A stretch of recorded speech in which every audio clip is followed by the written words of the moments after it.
Hello everyone, आप सब कैसे हैं। मैं उम्मीद करता हूं कि बहुत अच्छे होंगे और अपनी पढ़ाई को बहुत अच्छे कर रहे होंगे। मैं Akash Kumar Rana ICT virtual classroom में आपका बहुत बहुत स्वागत करता हूं। प्यारे बच्चों, जैसा आपको पता है मेरे प्यारे बच्चों, बेसिकली हमारी आपका 11वीं क्लास है और इसी 11वीं क्लास के अंतर्गत मेरे प्यारे बच्चों लोग आपका देख रहे हैं इकोनॉमिक्स और लेसन नंबर 7 हमारा चल रहा है। 2 लेक्चर हमारे हो चुके। क्या हो गया है? लेसन नंबर 7 देख लिया।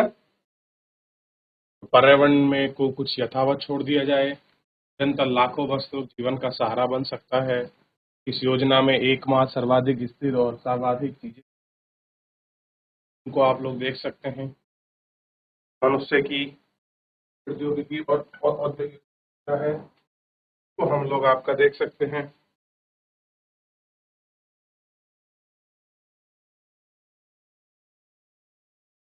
देख लिया। चलिए, और ये सारी चीजें हमने देख लिया। क्या आपका जैविक है, क्या अजैविक है, तो आप जैविक मानते हैं, किसको अजैविक मानते हैं, इसका थोड़ा सा आप देखेंगे तो बिल्कुल आपका विवरण बड़ा स्पष्टीकरण के रूप में साफ हो जाएगा। सारे की चीजें क्या हैं, ठीक है, इस प्रकार क्षय होता है, कैसे कैसे करके होता है, इन सब चीजों को हम लोग आपका देख रहे हैं। ठीक। वैश्विक उष्णता क्या है, इस वैश्विक उष्णता को हम और बात करेंगे कि किसको वैश्विक ग्लोबल हीट की बात कर रहा है कि ग्लोबल हीट है, कैसे इसको देखते हैं, कैसे इसको ठीक देख लिया। तो हिम पिघलाना, उसकी वृद्धि, कोयला उत्पादन इस प्रकार से होता है। क्या ये सारी चीजें, ये बड़ा प्रश्न उठता है कैसे है। और ओजोन अपक्षयन को हमने देख लिया, ओजोन डिग्रेडेशन कैसे होता है, ठीक। और पेड़ों को पेड़ को काटना क्या है, चिपको आंदोलन और अंपो आंदोलन क्या होता है, किस प्रकार से इसकी है ये हमने पढ़ा। इन सब चीजों को हम लोग अच्छे से देख चुके हैं। अपक्षय किस प्रकार का है, अपर्दन कैसे होता है, क्या प्रदनात्मक क्रियाएं हैं, इन सभी पर हम लोग बात करेंगे। ठीक। तो कल हम जो है पेट्रोल पोल्यूशन बोर्ड तक हम लोग देख चुके थे। हमने की बताया कि कितने वाहनों का रजिस्ट्रेशन है, कैसे हमारे लिए चिंता का विषय है, इन सभी मुद्दों पर हम लोग आपका बात कर चुके। तो एक बार जितना पढ़ा है, यहाँ तक किसी का कोई डाउट है, कोई क्वेरी है किसी बच्चे का, आप मुझसे पूछ सकते हैं। किसी कोई डाउट हो, किसी कोई क्वेरी हो, पूछ लीजिए मेरे प्यारे बच्चों, फिर हम लोग आगे बढ़ जाएंगे। ठीक है।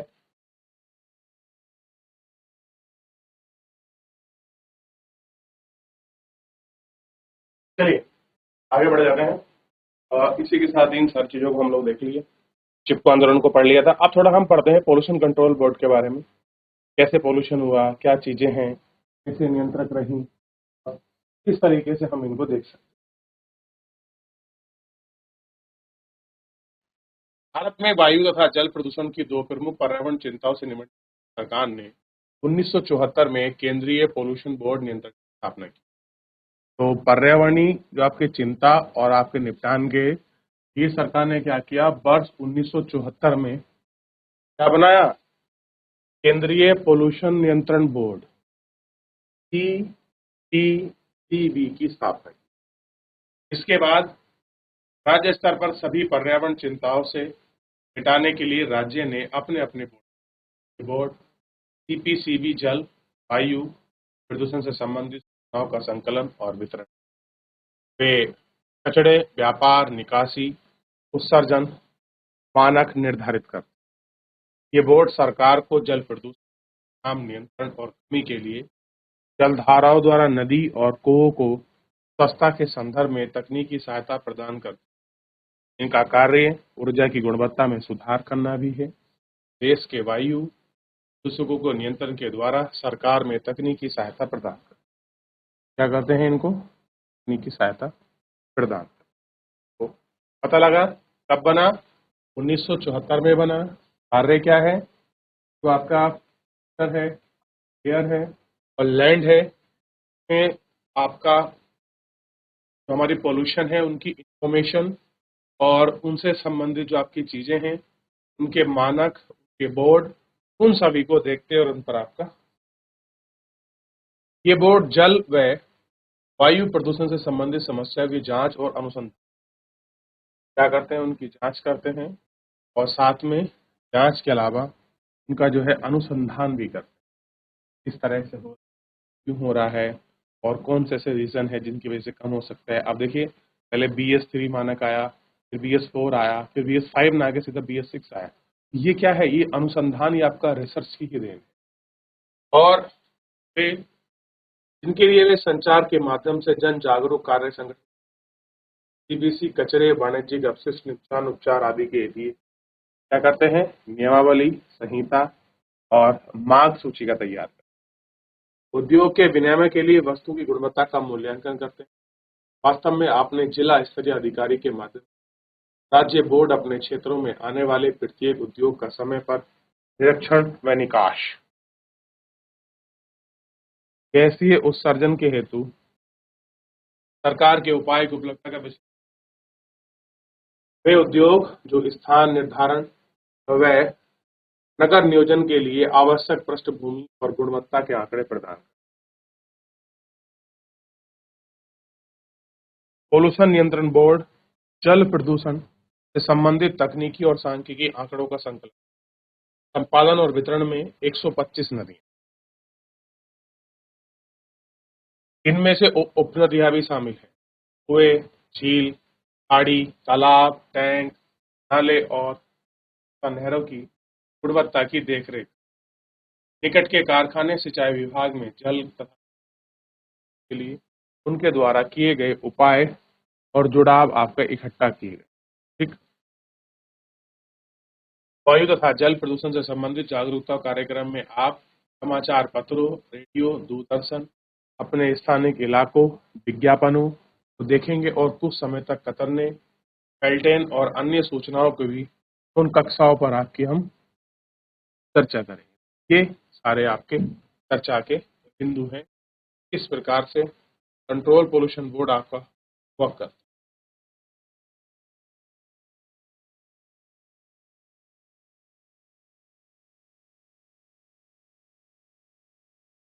चलिए आगे बढ़े। अब देखिए बात कर रहे हैं स्थानीय विकास की। सस्टेनेबल डेवलपमेंट किसको कहते हैं, ऐसा हम विकास करें कि वो आपका तो पर्यावरण और अर्थव्यवस्था दोनों एक दूसरे अतः पर्यावरण पर होने वाले परिणामों की अवहेलना करने वाले विकास को पर्यावरण का जो जीवन की धारणा है आवश्यक है, ऐसे विकास की जो भावी पीढ़ियों को जीवन की संभावित औसत गुणवत्ता प्रदान करे, तो कम से कम वर्तमान पीढ़ी द्वारा उपभोग में की गई सुविधाओं के बराबर। अन्य विकास की अवधारणा पर संयुक्त राष्ट्र पर्यावरण और विकास सम्मेलन, संयुक्त राष्ट्र पर्यावरण और विकास सम्मेलन, ठीक, ये सारी चीजें प्रबल दिया है जिसने इस प्रकार की परिभाषा की, ऐसा विकास जो वर्तमान पीढ़ी और भावी पीढ़ियों की आवश्यकताओं की पूर्ति समझौता को बिना पूरा करे। इस परिभाषा को दोबारा पढ़ें, आप पढ़ेंगे कि आवश्यकता और भावी पीढ़ी ये दोनों महत्वपूर्ण अवधारणा भविष्य में परिभाषा की आवश्यकता की अवधारणा के संबंध में इस चीज से वितरण है। सम्मेलन की रिपोर्ट आवर कॉमन फ्यूचर, इस सम्मेलन की रिपोर्ट आई थी और इसमें क्या एक रिपोर्ट आई, आवर कॉमन फ्यूचर, हम सबका साझा आपका भविष्य। अब सोच के देखिए इस परिभाषा में किस लिए रखा, हम इस प्रकार से काम करें, हम उतना ही चीजों का उपभोग करें जितनी हमको आवश्यकता है, और ये भी हम ध्यान रखें कि आने वाली हमारी भविष्य की पीढ़ी के लिए वो चीजें आपकी बने। क्या करना है, ये हमको ध्यान रखना है, आने वाली भविष्य की पीढ़ी के लिए। धारणीय विकास की व्याख्या सभी में बुनियादी आवश्यकताओं की पूर्ति और एक अच्छे जीवन की आकांक्षाओं की संतुष्टि के लिए सभी को अवसर प्रदान करने के रूप में की। सभी को अवसर प्रदान करने के रूप में की गई। सभी की आवश्यकताओं की पूर्ति के लिए संसाधनों के पुनर्वितरण की आवश्यकता होगी। इसीलिए यह एक नैतिक प्रश्न है और एडवर्ड बोरियन ने स्थानीय विकास की परिभाषा बुनियादी स्तर पर गरीबों के जीवन, जिसे आय, वास्तविक आय, शैक्षणिक संस्थान, स्वास्थ्य देख, सफाई, जल पूर्ति इत्यादि के रूप में पारिमाणिक रूप से मापा जाता है। अधिक स्पष्ट शब्दों में कहें तो स्थानीय विकास का लक्ष्य गरीबों की समग्र दरिद्रता को कम करके उन्हें स्थायी और सुरक्षा आजीविका निर्वाह साधन प्रदान करना है। इसमें संसाधन अपक्षय, पर्यावरण अपक्षय, सांस्कृतिक विघटन, सामाजिक अस्थिरता न्यूनतम हो। अर्थ में धारणीय विकास का अर्थ उससे है जो सभी की विशेषताओं के रूप में बहुसंख्यक निर्धनों की बुनियादी आवश्यकता जैसे रोजगार, भोजन, ऊर्जा, जल आवश्यकताओं की पूर्ति करे और इन आवश्यकताओं की पूर्ति हेतु कृषि, विनिर्माण, बिजली और सेवाओं की वृद्धि सुनिश्चित। अब ये सारी चीजें हैं कि कैसे आप रोजगार देखते हैं, कैसे आप भोजन देखते हैं, कैसे आप ऊर्जा देखते हैं, कैसे आप जल, कैसे आप आवास और कैसे आप इनकी पूर्ति की आवश्यकताओं के लिए कृषि की चीजें, विनिर्माण की चीजें, बिजली, सेवा, इन वृद्धि को सुनिश्चित करते हैं और कैसे हमको आपका सुनिश्चित करते हैं आखिर में कि कैसे होगा और किस तरीके से ये आपका सुनिश्चित की जाए।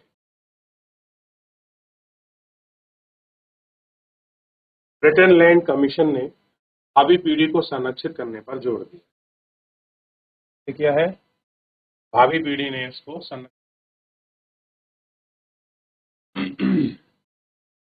यह पर्यावरणविदों ने उसके तर्क के अनुकूल है। उसने इस बात पर जोर दिया है कि हमारा नैतिक दायित्व है कि भावी पीढ़ियों को एक व्यवस्थित भूमंडल प्रदान कर। दूसरे शब्दों में वर्तमान पीढ़ियों को आगामी पीढ़ियों के द्वारा बेहतर पर्यावरणीय उत्तराधिकार के रूप में सौंपा जाना है। हर से कम हमें आगामी पीढ़ी के जीवन अच्छी गुणवत्ता वाली परिसंपत्तियों का भंडार छोड़ना चाहिए। हमें उत्तराधिकारी के रूप में यह प्राप्त हुआ। वर्तमान पीढ़ियों का उत्तरदायित्व विकास, संवर्धन, प्राकृतिक निर्वहन, आपका पर्यावरण सामंजस्य स्थापित कर, प्राकृतिक संपदा का संरक्षण, विश्व की प्राकृतिक परिस्थितियां व्यवस्था का पुनर्जनन क्षमता की सुरक्षा है, भविष्य की पीढ़ियों के ऊपर अतिरिक्त खर्च और जोखिम को हटाने के अनुकूल। कैसे हैं? खर्च और जोखिम को हटाने के अनुकूल।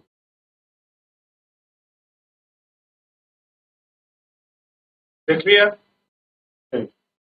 अब अर्बन डेली के एक व्याख्यात आपके पर्यावरणविद और अर्थशास्त्री के अनुसार इन्वायरमेंटल हैं और इकोनॉमिक्स हैं। उन्होंने सस्टेनेबल आपका डेवलपमेंट की प्राप्ति के लिए बहुत सारी चीजों की आवश्यकता बताई कि आप अगर विकास चाहते कीजिए आपके डेवलपमेंट। पहला है मानव जनसंख्या को पर्यावरण की धारणा की क्षमता के स्तर तक सीमित होगा।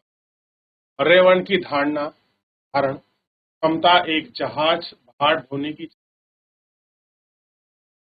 मानव जनसंख्या को पर्यावरण की धारण क्षमता के स्तर तक सीमित करना होगा।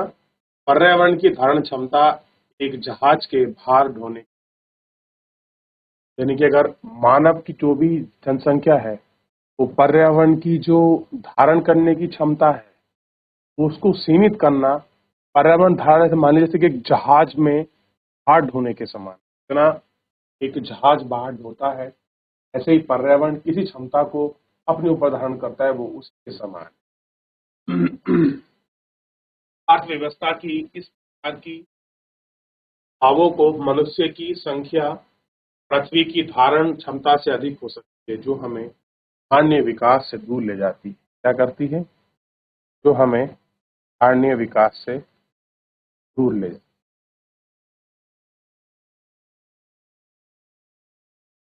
प्रौद्योगिकी प्रगति आगत निपुण हो तो आगत उपभोगी होता है। क्या होता है? आगत उपभोगी होता है। नवीकरणीय संसाधनों का निष्करण स्थानीय आधार पर हो, ताकि स्थिति निष्करण में आपका पुनर्दर का दर अधिक ना हो। कैसे हो? ये सारी चीजें आपका अधिक ना हो। गैर नवीकरणीय संसाधनों का अपक्षय दर नवीकृत प्रतिस्थापनों से अधिक नहीं होना चाहिए। प्रदूषणों के कारण उत्पन्न अक्षमताओं का सुधार किया।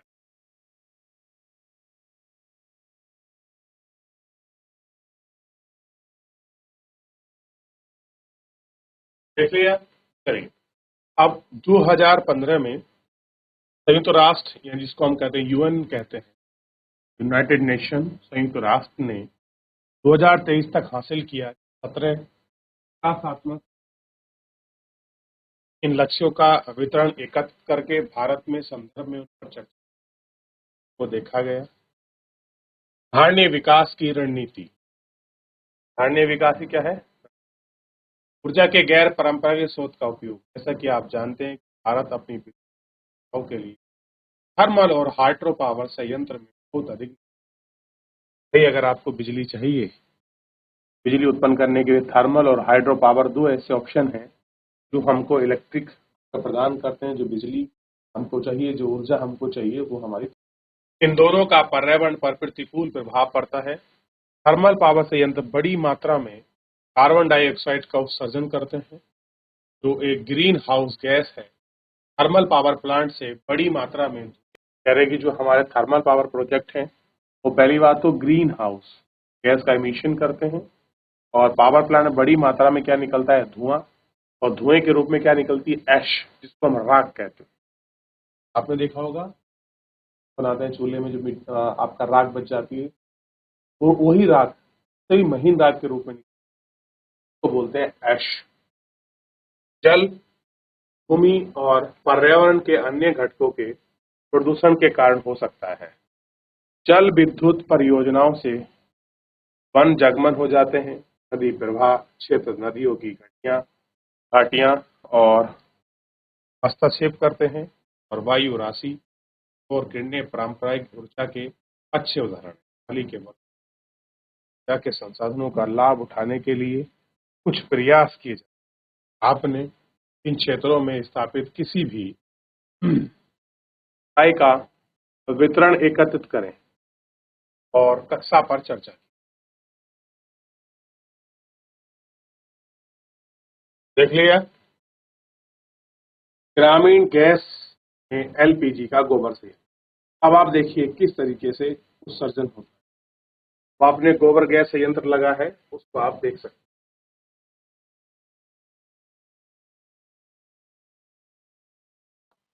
देख लिया? वायु संचय जो संयंत्र है, ग्रामीण क्षेत्रों में एलपीजी गैस गोबर। क्षेत्रों में रहने वाले परिवार प्राय लकड़ी, उपले और अन्य जैविक पदार्थों का। गांव में है तो वो या तो लकड़ी जलाएंगे, गाय के गोबर के उपले जलाते हैं, पहाड़ों से चुनी लकड़ी पे, और जो उनको लगता है कि ये आपका जल सकता है, उसी के लिए उपले इत्यादि को आपके जलाकर जैविक पदार्थ के रूप में इस्तेमाल करते हैं। ईंधन के रूप में इसे वन विनाश। अब लकड़ी कटेगी तो वन का विनाश होगा ही। हरित क्षेत्र की कमी, अब ग्रीनरी कट जाएगी, पेड़ कटेंगे तो। मवेशियों के गोबर का प्रत्यक्ष और अप्रत्यक्ष और वायु प्रदूषण में अनेक प्रतिकूल प्रभाव करते हैं। तो आप अगर गोबर के उपले को जलाओगे तो उसमें जलेगा, कार्बन मोनोऑक्साइड आपका रिलीज होगी, और रिलीज होगी तो वो हमारे एटमॉस्फेयर में। इस स्थिति को सुधारने के लिए सहायिका के पर कम कीमत पर पेट्रोलियम गैस प्राप्त कह रहे, इसीलिए चीजें ना हो। सही किया मतलब आपका सब्सिडी। सब्सिडी प्रदान कर रही है सरकार। मान लीजिए 1000 रुपए का 1050 का सिलेंडर है, तो वो आपको 750 रुपए में दिया। क्लियर है ये? ताकि आप इन चीजों से बचें। गैस एलपीजी प्रदान की जाए। इसके अतिरिक्त गोबर संयंत्र गैस आसानी से ऋण और सहायता देकर उपलब्ध कराए जा रहे हैं। जहां तक पेट्रोलियम गैस का संबंध है, यह एक स्वच्छ ईंधन है जो काफी हद तक परिवार को प्रदूषण में काफी हद तक कम कर सकता है। खत्म नहीं कर सकता, ध्यान दीजिए। एलपीजी कम कर सकता है प्रदूषण को, साफ साफ देखिए, स्वच्छ ईंधन के रूप में गिना जाता है, लेकिन ये खत्म नहीं कर सकता, कम करता है। कि मीथेन तो वहां से रिलीज हो रही है ना बेटा, लेकिन वो लेवल नहीं है जो ये है।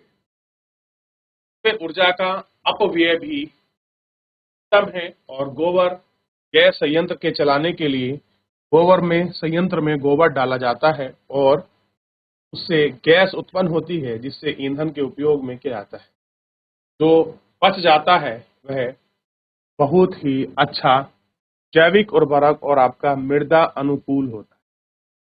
क्या होता है? मृदा अनुकूल। शहरी क्षेत्रों में कुछ ताप प्राकृतिक गैस सीएनजी, यानी कि हाई प्रेशर नेचुरल गैस, ठीक, कंप्रेस नेचुरल गैस, दिल्ली में सार्वजनिक परिवहन प्रणाली में दाब प्राकृतिक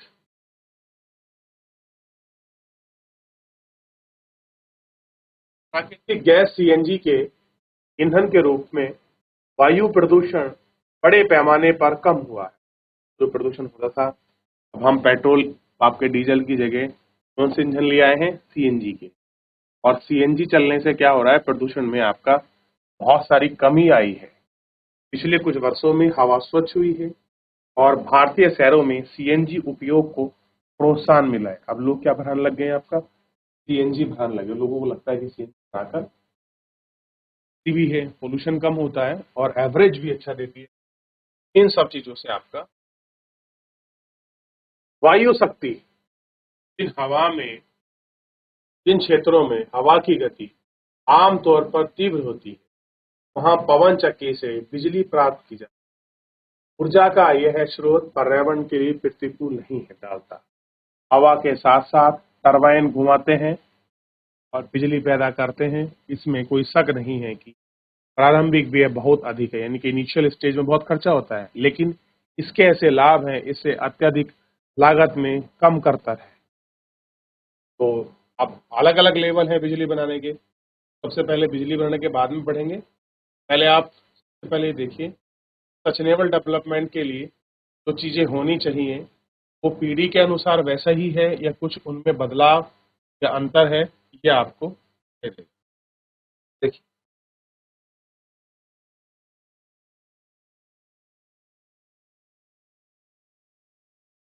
चलिए देख लिया, खाद्य विकास, सीएनजी, सस्टेनेबल डेवलपमेंट और कैसे है। तो कलम वोल्टिक सेल के विषय में देखेंगे, जो बेसिकली आपकी सोलर प्लेट जिसको हम कहते हैं, सोलर पैनल को ही आपका फोर्टिक सेल के रूप में जानते हैं।